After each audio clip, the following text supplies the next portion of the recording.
मित्रांनो, मी आज परत एक नवीन सक्सेस स्टोरी घेऊन आलोय आपल्यासाठी. FFIADचाच माझा विद्यार्थी निलेश, ज्याचं निलेश ट्रेडिंग नावाने एक्सपोर्ट लायसन्स आहे.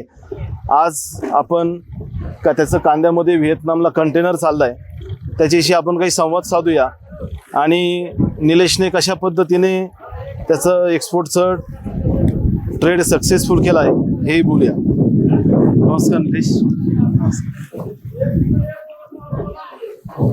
किती दिवस झाले फोरमचं ट्रेनिंग घेऊन तुला? मला फोरमचं ट्रेनिंग घेऊन 2 वर्ष झाले. 2 वर्ष झाले. मग 2 वर्षामध्ये तू मार्केट यार्ड मध्ये मग सध्या सर्व्हिस प्रोव्हायडर करता एक्सपोर्टचं लायसन्स काढलं. कुठल्या नावाने लायसन्स काढलं? निलेश ट्रेडिंग कंपनीच्या नावाने लायसन आहे आता. Nilesh trading market. बरं. आणि कुठं कुठे आता म्हणजे निर्यात कशी चालली आता? सध्या आता व्हिएतनाम चालू आहे, दुबई चालू आहे, बरं. कोलंबो, जशी ऑर्डर राहिले, रिक्वायरमेंट राहिली तशी चालू आहे. असं म्हणजे पाठीमागं फोरमच्या मार्फत जी बाहेर मीटिंग झाली, फोरमचा सपोर्ट भेटला म्हणून आता सगळी काही म्हणजे एक्सपोर्ट मध्ये बऱ्यापैकी नॉलेज भेटलंय. बरोबर. हो. गुड. आता सध्या यावर्षी कशी राहील कांद्याची परिस्थिती?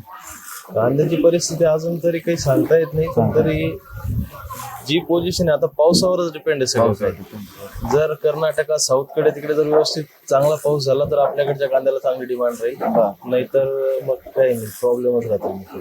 साधारण एका कंटेनरसाठी किती लेबर आपल्याला लागतो?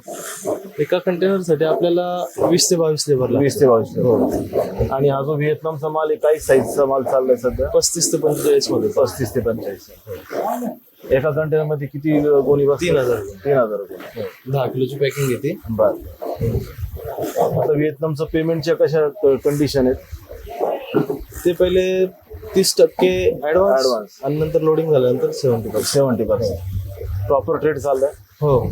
फोरमच्या मार्फत काय तुम्ही अजून नवीन कमोडिटी मध्ये क्रॉप मध्ये एंट्री करू इच्छिता की कांद्याला? कांदा प्लस अजून नवीन काहीतरी चिल्ली वगैरे अच्छा त्याच्यात करू शकतो. थँक्यू.